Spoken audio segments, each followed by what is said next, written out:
Vamos a trabajar la categoría formación.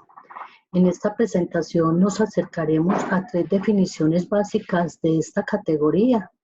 Digo, son 3 definiciones básicas porque, como se darán cuenta, es bastante compleja. Acá se trata de una exposición muy descriptiva en la que lo que esperamos es que ustedes puedan reconocer, primero, 3 formas de entender este concepto. Segundo, un poco la manera como se fue configurando históricamente. Y tercero, la relación y las distinciones con el aprendizaje. Entonces, comencemos con las 3 formas de entender esta categoría. 3 maneras de entender la formación. Como ven en la pantalla, la primera imagen hace alusión a algo que se amasa, ¿cierto? Cuando uno amasa algo, le está tratando de dar una forma. Por tanto, diríamos que en esa primera imagen, formar es tomar la forma o dar la forma. La formación sería tomar la forma y formar, dar la forma. Luego vamos a desarrollar más detenidamente la misma. La segunda sería llegar a ser el que se es, ¿cierto? ¿Qué es la formación? Llegar a ser el que se es. Por tanto, formar sería ayudar a encontrar la propia forma. Y la tercera categoría sería devenir otro. ¿Qué es devenir otro? Ser otro en transformación. Eso sería la formación, cuando yo devengo otro.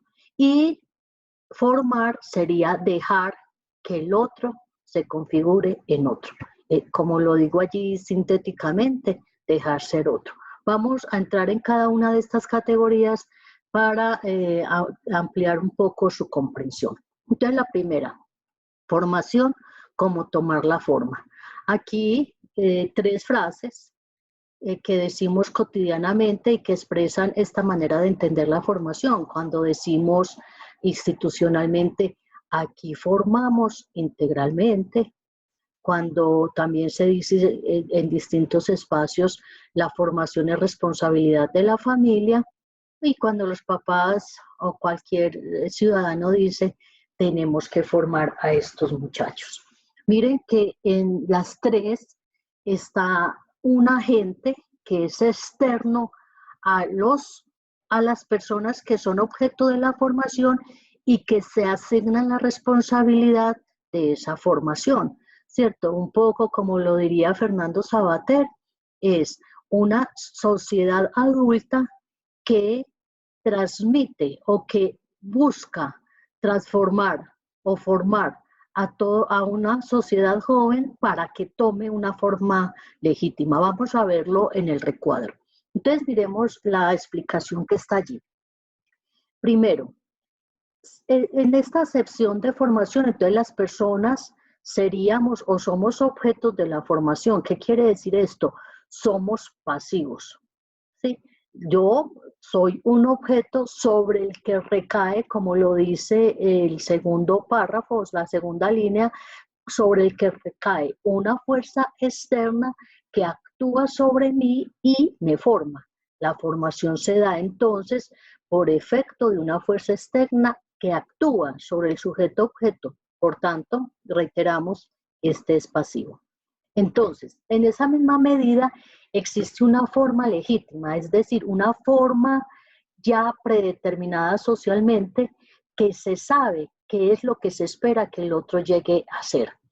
Sí, por ejemplo, en nuestro país, donde se visualiza, donde se materializa esa forma legítima en los 13 fines en la Constitución y en los 13 fines de la Ley 115, en la que dicen cualquier ciudadano colombiano debe estar formado en esto, esta y esta, que hoy, digamos, contemporáneamente es en términos de competencias, habilidades, tal como lo declara la ley. Entonces, en síntesis, la primera acepción, primero, la persona es un objeto de la formación. Al ser objeto, es un objeto pasivo. La formación se da como fuerza externa y se da y existe de manera predeterminada una forma legítima de la formación, hacia dónde hay que formar. Esta segunda acepción que tenemos en pantalla, digamos que, como lo dice la imagen, parte de que la mariposa lo es desde que está en el capullo, ¿cierto? Entonces, que la formación sería llegar a ser el que se es. Miren esa frase, llegar a ser el que se es. ¿Qué quiere decir ello? Que las personas tenemos innato lo que somos, solo que lo somos en potencia, todavía no somos lo que llegaremos a ser. Y la sociedad, ¿cuál sería el papel de los adultos, si lo ponemos en términos de jóvenes, jóvenes, niños y adultos? La sociedad adulta lo que tendría que hacer es ayudar a que la persona encuentre su propia forma, ¿cierto? Formación, llegar a ser el que se es, y sociedad, la sociedad, el papel de la sociedad sería ayudar a encontrar la propia forma. 3 frases en las que se manifiesta esta manera de entender la formación. Primero, hay que encontrarle sus talentos. Es común que en las escuelas, en distintos medios sociales, siempre estemos diciendo, este muchacho tiene talentos, pero hay que encontrárselo, ¿cierto? El talento como aquello innato. O lo que hacemos algunos padres de familia, o lo que llaman ahora los cuidadores, o la familia que dice, yo lo tengo en distintos cursos y experiencias para que le encuentre lo que le gusta, ¿cierto? Quiere estudiar taekwondo, luego quiere hacer guitarra, luego quiere literatura, pero también robótica, etcétera, etcétera. Y quizá en ese camino o en ese trayecto de experiencias, él encuentre lo que ya es. Y por la última frase, él o ella tiene capacidades para. Miren que en las 3 manifestaciones, lo que estoy tratando de evidenciarles es que la persona, como lo dice en el recuadro azul, tiene innato lo que es, lo tiene en potencia, la persona es en potencia. Por tanto, es un sujeto activo. ¿Y sobre quién actúa o sobre quién debería actuar? Sobre sí mismo. Es decir, yo actúo sobre sí mismo para encontrar aquello que ya soy o que llegaré a ser. ¿Y cuál sería el papel de la sociedad? Ayudar para que la persona encuentre la propia forma. De allí, por ejemplo, frases como nadie forma a nadie. El papel humilde que podemos hacer los profesores y los padres es ayudarles a encontrar la propia forma. Viene la tercera definición, que a mi juicio es la definición quizá más compleja, y es entender la formación como devenir otro, ¿cierto? De construir y construir, puse allí una imagen. Somos, ahí está lo que somos, pero yo hoy soy, siempre he sido Beatriz López, pero no soy hoy la Beatriz López que fui incluso la semana pasada, y no seré la que voy a ser, ya no soy, ya hoy, la que será dentro de 8 días no soy yo, pero todavía estoy yo allí. ¿Y cuál sería el papel de la sociedad? Dejar ser otro.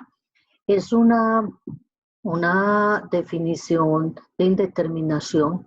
Quizá la frase que llamaría aquí la atención es una frase que a veces decimos las mamás de manera muy pesimista, y es, yo no sé qué va a hacer ¿cierto? No sé qué va, no va a hacer, no sé qué va a hacer.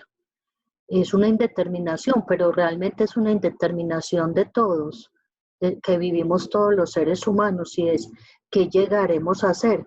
Porque en esta medida la formación no podría ser netamente planificada, ¿cierto? Un poco en las 2 primeras acepciones hay la posibilidad de planificar la formación. Si yo creo que puedo darle forma a otra, que ahorita vamos a ver algunas frases al respecto, yo puedo planificar esa formación y decir, yo quiero que se forme de tal o cual manera, y con base en ese ideal de formación puedo emprender una serie de acciones que me lleve a ello. Sí, o yo puedo ayudarle a encontrar la forma. Puede que sea esa forma una forma todavía invisible a mí, pero él encontrará la forma, ¿cierto? Acá es una indeterminación, porque la formación es una transformación permanente. ¿cierto? No soy, no, yo reitero, hoy no soy lo que era ayer, ni mañana seré lo que soy hoy, pero siempre en mí estoy yo. Entonces, allí en el recuadro azul lo vemos y decimos siempre se es decir, no es como en la primera que se va haciendo, no, perdón, en la primera es que no soy y me van a dar forma, en la segunda es voy siendo, y aquí es yo soy, pero siempre voy siendo otro, voy en camino.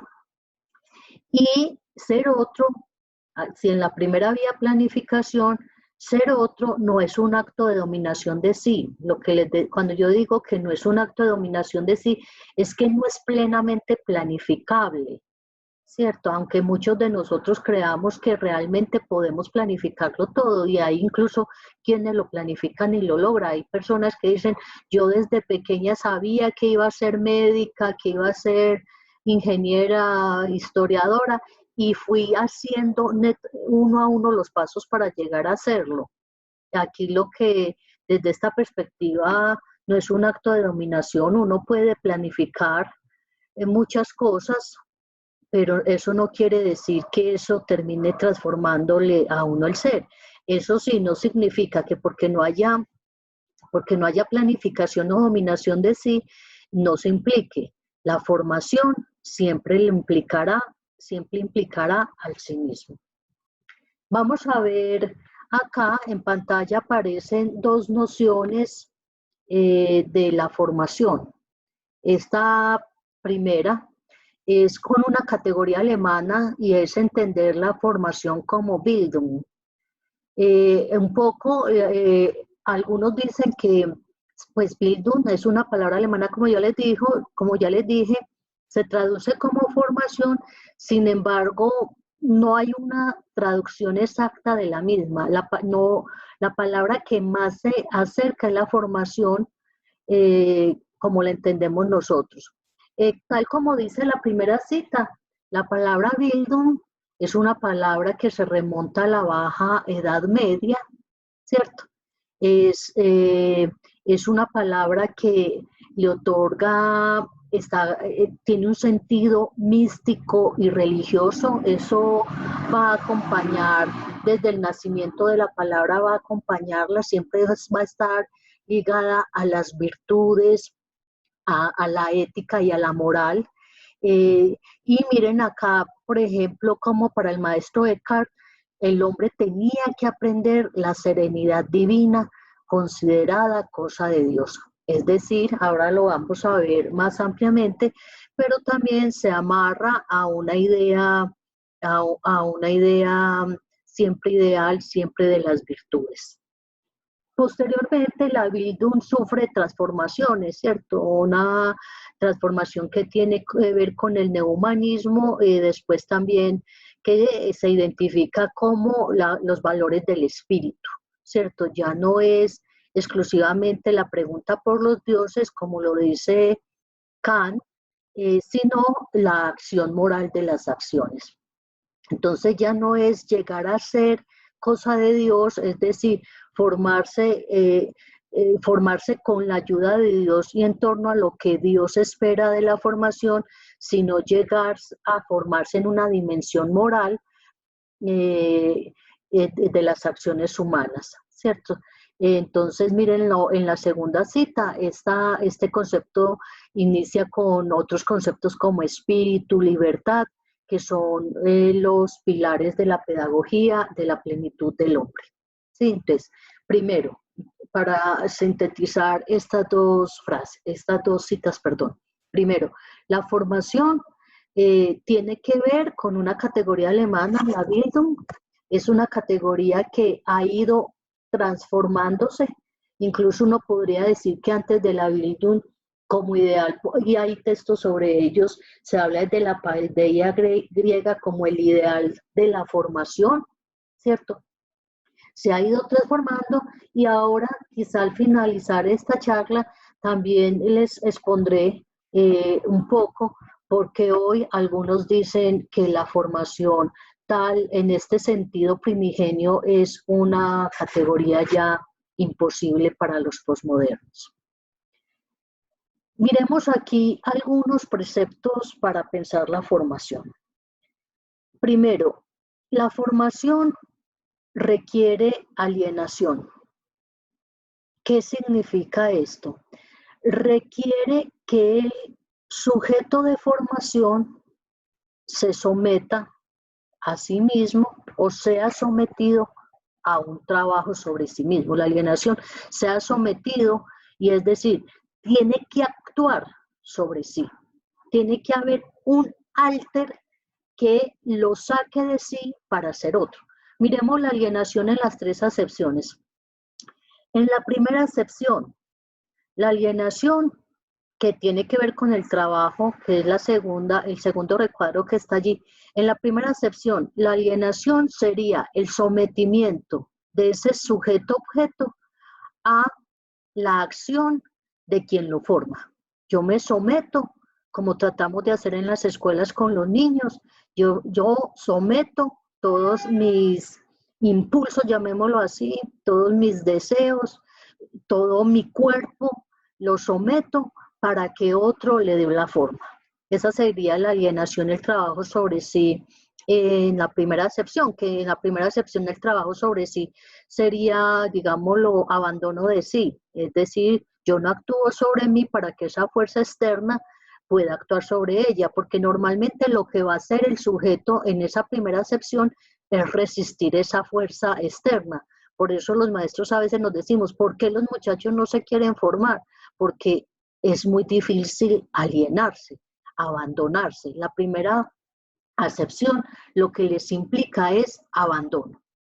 La segunda acepción, es decir, llegar a ser el que se es, la alienación consiste en trabajar sobre sí mismo, abandonar el estado en el que ya se está para ir volviéndose otro que es el uno mismo, ¿cierto? Alienación es, hay que hacer un trabajo sobre mí, tengo que renunciar a estar cómodamente en mí para ir convirtiéndome en la mariposa que muestra la imagen. Entonces, alienación, como un sometimiento que no podemos leer con el sentido negativo que siempre se le da a esta categoría, sino como la que potencia la posibilidad de ser otro. Si yo no me sujeto a el influjo de otro o el influjo de mí mismo, no puedo llegar a ser otro. Y en la tercera forma, la alienación, quizá allí es donde a veces se invisibiliza más esta idea, el trabajo sobre sí mismo y la alienación consistirían en ser capaz de pensar ese devenir ser otro, un poco como trabajo sobre sí, ¿cierto? Porque yo puedo también simplemente tener un abandono de sí y ser otro, siempre vamos a ser otro. La pregunta que tendríamos que hacernos es ese devenir ser otro, ¿cuál es el aspiracional? El otro precepto que es claro con la idea, con la formación o que trae implícita esta categoría, es que esa categoría en las sociedades siempre se desarrolla con base en ideales. Cada sociedad ha tenido un ideal de la formación, de cómo formar. Si nosotros hablamos del medioevo, la formación era tener o estar a imagen, hacernos a imagen y semejanza de Dios, ¿cierto? Para los griegos, la formación tenía que ver sobre el guerrero, sobre cómo morir con honor, la pregunta por el honor y por la belleza. Uno podría decir con Hegel que en la modernidad tiene que ver con las virtudes de la lengua materna, con los saberes, con un dominio de la generalidad. Un poco Gadamer lo dice siguiendo a Hegel y es, ¿qué es la formación? La formación es salir de sí mismo para entender que existe algo más allá de uno mismo, es decir, entender la generalidad. Hay una frase muy bonita que dice, cuando alguien cede a una ira ciega, lo que se evidencia es que le faltó formación, porque el que cede a una ira ciega es porque no es capaz de ver así más allá de sí mismo y no es capaz de ver la situación específica que le está pasando en un contexto más amplio. es decir, que tiene un horizonte de pensamiento muy estrecho. Sí, entonces esa formación siempre se desarrolla con base en ideales. Y el cuarto precepto para tener en la cuenta es el siguiente, y es: la formación siempre se da en relación con otros. En la formación hay un ejercicio de la alteridad, el otro como el otro al lado, el que ayuda, el otro como dominador, el que me da forma, pero siempre se necesita la alteridad para poder actuar sobre sí mismo. Yo no existo como yo, no actúo sobre sí mismo si no soy capaz de reconocer que hay otros. La formación se da en un contexto social, aunque exija introspección. Algunos se ríen cuando uno dice que la formación exige introspección, pero lo que se quiere plantear es que es más difícil formarse si uno siempre está abierto al mundo, al ruido del mundo, a no ser capaz de pensar sobre sí. La formación requeriría un pensamiento sobre sí, un estado también reflexivo y de aquietamiento. Ahorita trato de ampliar esto cuando vamos a decir, porque por ejemplo para Lyotard, la formación en la sociedad postmoderna es un imposible. Bueno, vamos a pasar a la tercera parte de esta charla, que tiene que ver con la diferencia. En el texto dice la diferencia, pero creo que es la diferencia y relaciones entre el aprendizaje y la formación. Yo quise poner una frase que está allí, y es: una cosa es aprender y otra cosa es formarse. ¿Por qué esa frase? Porque hoy habría una pregunta que hacernos: ¿la escuela forma? ¿La escuela es una institución para la formación? ¿O la escuela es una institución para el aprendizaje? ¿Y qué pasa en la escuela cuando hay aprendizaje? Y si ese aprendizaje puede o no ser condición para que se dé la formación. Vamos a mirar estas relaciones a partir de 3 teorías. Vamos a iniciar, como está allí, están leyendo en la cita, con la teoría conductista para entender el aprendizaje. Entonces, miren, en la teoría conductista, ¿qué es el aprendizaje? El aprendizaje tiene que ver con la conducta o la respuesta que un sujeto hace en relación con factores ambientales. Mire que se parece mucho a la primera noción de formación como dar forma. El sujeto responde a factores ambientales. ¿Y qué es lo que hace?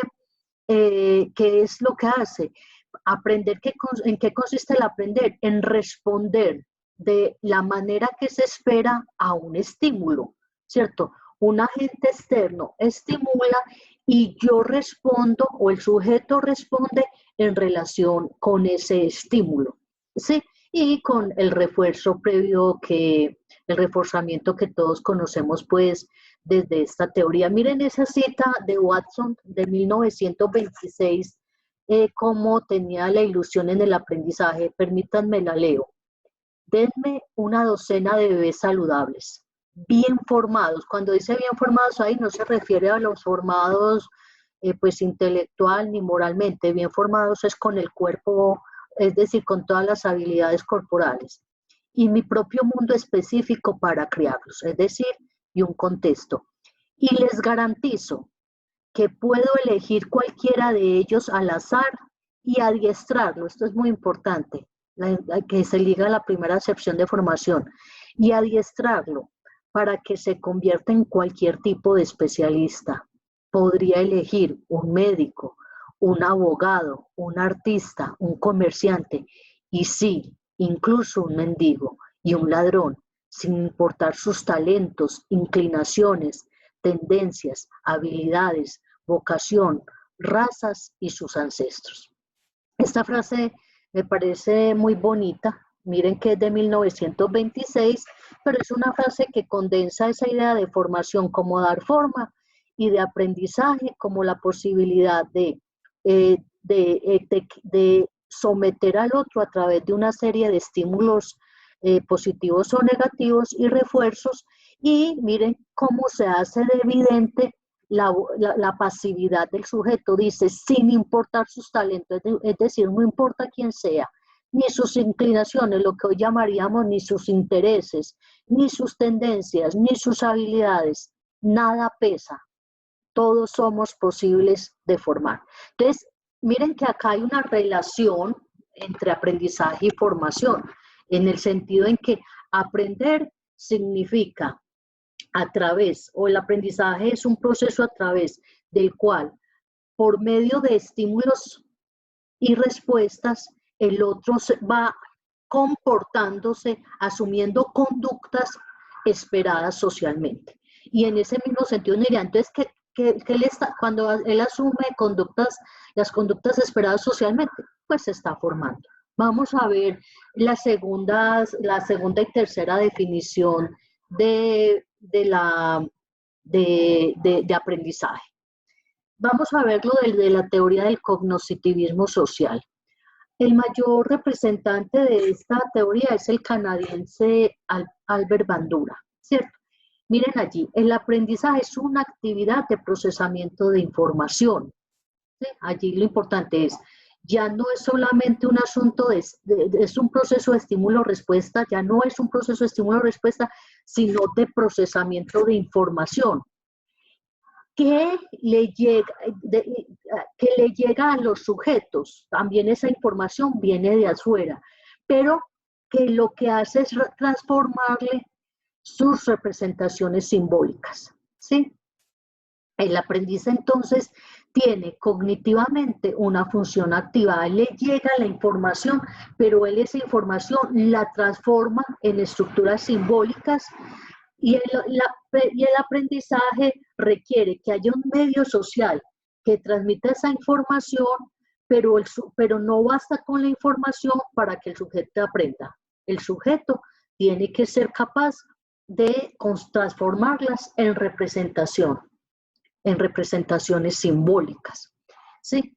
Entonces allí, digamos que uno podría decir que está un poco más cercano a la segunda acepción de encontrar la propia forma. Al niño le llega una serie de información sobre distintas posibilidades de ser y estar en el mundo y él hace unas representaciones simbólicas con base en las cuales él asume que aprendió o también cuál es la forma que va configurándose. Miremoslo desde la teoría constructivista.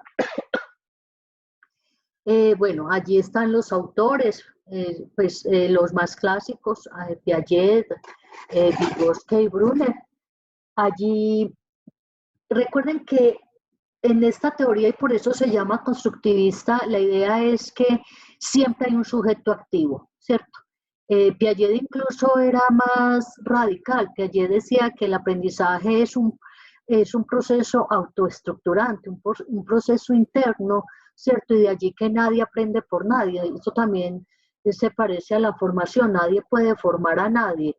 Y decía, el aprendizaje es definido como un proceso interno en el que la persona que incorpora sus propias estructuras cognitivas a conocimientos previos. Lo voy a decir de esta manera, a la persona le llega una información, le llegan elementos del ambiente. Esa persona lo va incorporando, todo eso que llega, la persona lo incorpora a sus propias estructuras, a los conocimientos previos que ella tenía, y con base en ello, ella es capaz de producir otras formas de comprensión. No es que la información le entre y se quede allí, sino que con base en esa información, con base en esas experiencias, la persona las toma. Y primero, tiene que tener unas estructuras cognitivas que le permitan asimilarlo y unos conocimientos previos que le permitan acomodarlo, ¿cierto? Mírenlo allí en términos de Piaget, que como dice, tiene que ver con 4 factores. La madurez biológica, que tiene que ver con las estructuras cognitivas que hablaba anteriormente, la experiencia con el ambiente físico, es decir, a esas estructuras le viene algo de fuera, ¿cierto? Físico y social, y la experiencia con el entorno social y el equilibrio. La persona todos nosotros vivimos en equilibrio y el equilibrio se da cuando yo soy capaz de, con mi estructura cognitiva actual, enfrentar y resolver los problemas que se me presenten. Cuando a mí me dicen en este momento, camina, para mí sigo en equilibrio, yo me levanto, camino, porque con la estructura cognitiva y motriz que tengo, soy capaz de hacerlo.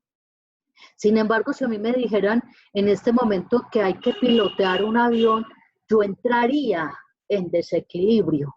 ¿Por qué? Porque no sé hacerlo ni con mi estructura cognitiva ni con los saberes previos que tengo. Entonces tendría que entrar en esa experiencia con el medio físico, esa experiencia con el entorno social, asimilar las nuevas categorías y quizás yo empiece a decir, bueno, cuando yo ya veo el avión se parece un poco en estas y estas cosas a un automóvil, por decir algo.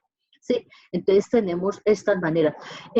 Acá en la diapositiva no está, pero también habría que considerar cómo Vygotsky un poco pone también el asunto, no solo como hace Piaget en un asunto interno autoestructurante, sino que también plantea que el aprendizaje, no la formación, el aprendizaje se da en el lenguaje y en la relación con el otro. No se aprende sino en términos del contexto social por ser sujetos del lenguaje y por requerir ser capaz de hacer con otros. Sí.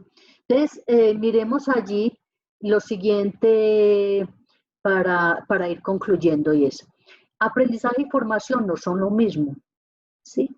Es decir, la formación es un proceso que lo voy a poner así directamente, está en relación con la transformación del ser.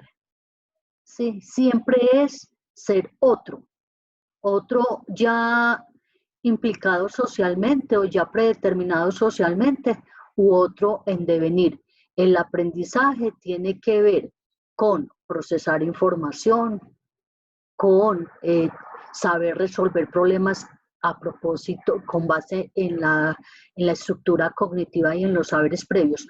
Ahora bien, no son lo mismo, pero para que haya formación también se requiere el aprendizaje. Es decir, a mi juicio la base de la formación es el aprendizaje, ¿sí? Pero podría haber aprendizaje y no haberse formado, en tanto eso que se aprenda no afecte al ser, no permita hacer otra cosa. Lo que también me gustaría como hacer una claridad, algunos dicen es que una cosa es el ser y otra cosa es el hacer. Digamos que sí hay distinciones, pero yo prefiero pensar que uno es con lo que sabe y hace con base en lo que sabe y lo que es. Yo no podría decir que yo soy y no sé, yo soy en relación con lo que sé y con lo que hago. Y lo que hago manifiesta mi ser y también mi saber. Uno lo diría así, yo soy porque sé y sé en relación con el saber, con el saber. Yo espero que todo esto les quepa en la cabeza, así como dice Mafalda, con la pregunta tan bonita que se hace Mafalda. Yo a veces pienso que todo esto sí cabe, solamente que el cerebro es maravilloso, entran unas cosas y como la formación, unas cosas quedan como remanentes por allí, a veces ocultas y no nos damos cuenta que quedaron y otras simplemente desaparecen. Muchas gracias.